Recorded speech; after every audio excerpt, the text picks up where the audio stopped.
जोहार, मी श्रीमंत सुरपाम. आपण पाहत आहात एस भारत न्यूज, जनसामान्याचा आवाज. बातमी आहे नागपुरातून. आरमोरी विधानसभा क्षेत्राचे आमदार रामदासजी मसराम हे प्रसारमाध्यमांशी वार्तालाप करत आहेत. त्यांची काय प्रतिक्रिया आहे आपण जाणून घेऊया. संपूर्ण देशामध्ये आमचे नेते माननीय राहुलजी गांधी यांनी या प्रकरणामध्ये सखोल अशी चौकशी करून एक जे निवडणूक प्रक्रिया जे पार पडली त्या निवडणूक प्रक्रियेमध्ये जो काही गोंधळ झाला या संबंधानं त्यांनी चौकशी केल्यासारखी स्वतःहून एक चौकशी केली आणि त्याच्यामध्ये त्यांना असं बरेचसे असे मतं चोरीला गेली अशा प्रकारचा एक त्यांच्या निदर्शनास त्या गोष्टी आल्यात आणि म्हणून त्यांनी निवडणूक आयोगाला या संबंधानं विचारणा केली आणि त्यांची जी प्रेस कॉन्फरन्स झाली त्या प्रेस कॉन्फरन्समध्ये त्यांनी बऱ्यापैकी त्या गोष्टी क्लिअर केलेल्या आहेत आणि म्हणून जी काही मतांची चोरी झाली आहे, जी काही वोटर्स वाढलेले आहेत ते आपल्या महाराष्ट्रामध्ये कामठी या ठिकाणी देखील वाढले जातात याचा उल्लेख त्या ठिकाणी आलेला आहे आणि म्हणून कामठी या ठिकाणी राज्यस्तरीय हा मतचोर, वोट चोर, गद्दी छोड या कार्यक्रमाचं त्या ठिकाणी आयोजन करण्यात आलेलं. या कार्यक्रमाला राज्यातील प्रदेशाध्यक्ष सपकाळ साहेब असतील किंवा महाराष्ट्रातील काँग्रेसचे सर्व नेते त्या ठिकाणी उपस्थित होते आणि सर्व जनतेला त्या व्हिडिओ क्लिप्स दाखवून राहुलजी गांधी यांनी ज्या पद्धतीनं वोट चोर, गद्दी छोड ज्या मतांची चोरी झाली त्या संबंधाने त्या ठिकाणी सर्व काँग्रेस कार्यकर्ते असतील किंवा जे जनता जनार्दन त्या ठिकाणी आली होती. आम्ही पण आमच्या विधानसभेमध्ये हा व्हिडिओ कॉन्फरन्सचा कार्यक्रम मतांची चोरी कशी काय झाली, राहुल गांधी यांनी केलेली जी कॉन्फरन्स आहे त्या निमित्तानं आम्ही जनतेला त्याचं व्हिडिओ कॉन्फरन्सिंग दाखवण्याचं काम त्या ठिकाणी केलं. आपण काम बोलतो नाही, आता जी काही राहुल गांधीची प्रेस कॉन्फरन्स होती त्या प्रेस कॉन्फरन्समध्ये त्या विधानसभा क्षेत्राचा उल्लेख त्या ठिकाणी झालेला आहे. त्या ठिकाणी एक राज्यस्तरीय हा वोट चोर, गद्दी छोड हा कार्यक्रम जो संपूर्ण महाराष्ट्रामध्ये आज प्रदर्शित करण्यात आलेला आहे. हा त्या ठिकाणी जी काही वोट चोरी झालेली आहे याचा उल्लेख त्या ठिकाणी असल्यामुळे आमच्या नेत्यांनी तो कार्यक्रम त्या प्रॉपर विधानसभा क्षेत्रामध्ये आयोजन केलं आणि त्या निमित्तानं लोकांना एक मार्गदर्शन म्हणून त्या ठिकाणी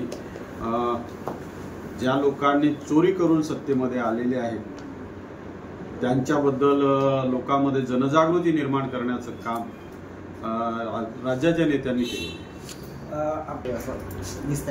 नाही, आम्हाला आरमोरी विधानसभा क्षेत्राचं हे बघा, निवडणुका जेव्हा लोकसभेच्या झाल्या तेव्हा आमच्या असं लक्षात आलं की लोकसभेला लोकांनी प्रचंड असा उत्स्फूर्त प्रतिसाद महाराष्ट्रामध्ये महाविकास आघाडीला म्हणजे काँग्रेस, राष्ट्रवादी काँग्रेस, शरद पवार गट आणि सेना UBT उद्धव बाळासाहेब गट यांना दिलेलं होतं आणि बऱ्यापैकी लोकसभेच्या जागा पण पक्षाने जिंकलेल्या होत्या महाविकास आघाडी.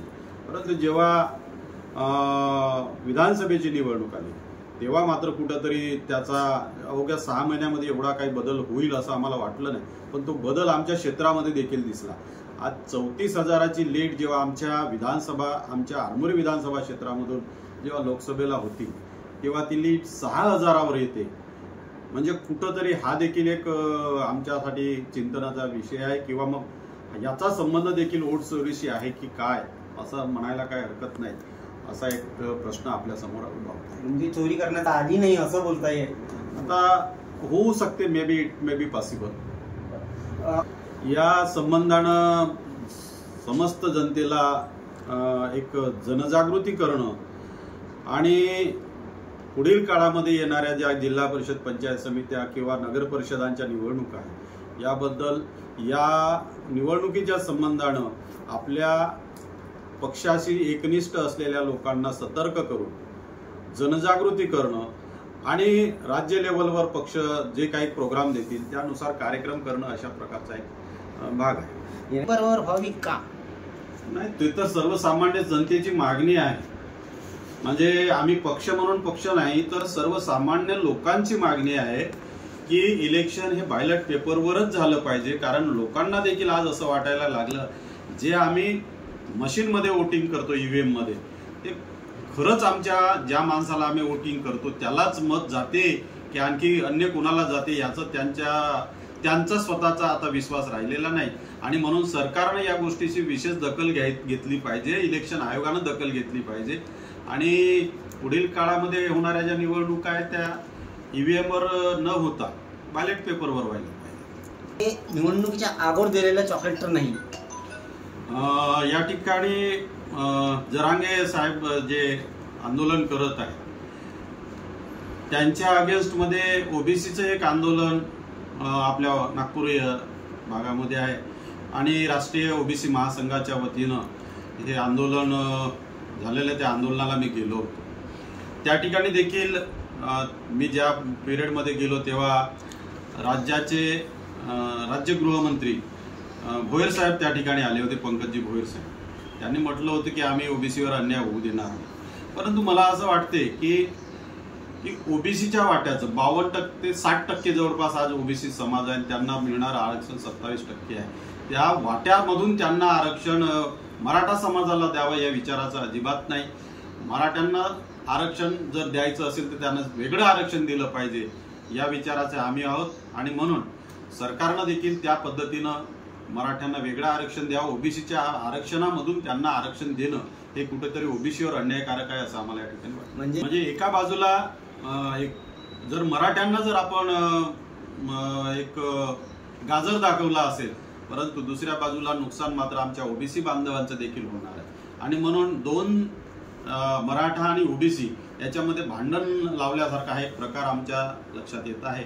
आणि म्हणून दोघांचं या भांडण लावण्यापेक्षा परमनंट त्याचं सोल्युशन एक वेगळ्या प्रकारे काढावं, जे मराठ्यांना सेपरेट आरक्षण देऊनच तो मुद्दा क्लिअर होऊ शकतो. अदरवाईज ह्या दोघांमध्ये भांडण नेहमीसाठी लागतं. भांडण करूनच पुढचं आता ते त्यांचं. आम्ही आरमोरी विधानसभेचे पहिल्यांदा आमच्या सर्व मतदार बांधवांचे आभार व्यक्त करतो की त्यांनी माझ्यासारख्या आमच्या सामान्य माणसाला आमदार म्हणून निवडून दिलं आणि त्याच्यामुळे आम्ही आरमोरी विधानसभेच्या विकासासाठी पूर्णपणे कटिबद्ध आहोत. आरमोरी विधानसभेचा विकास किंवा गडचिरोली जिल्ह्याचा विकास म्हटलं तरी चालेल, गडचिरोली जिल्ह्याच्या विकासासाठी आम्ही पूर्णपणे स्वतःला झोकून देत आहोत. मग तो शेतकरी असो, शेतमजूर असो, विद्यार्थी असो किंवा सर्वसामान्य जनता असो, त्यांच्या विकासासाठी आम्हाला काम करायचं आहे आणि त्या दृष्टिकोनातून आम्ही पावलं उचलत आहोत. अशाच नवनवीन घडामोडी पाहण्यासाठी आजच आमच्या एस भारत यूट्यूब न्यूज चॅनलला लाईक करा, शेअर करा आणि सबस्क्राईब करा. जोहार.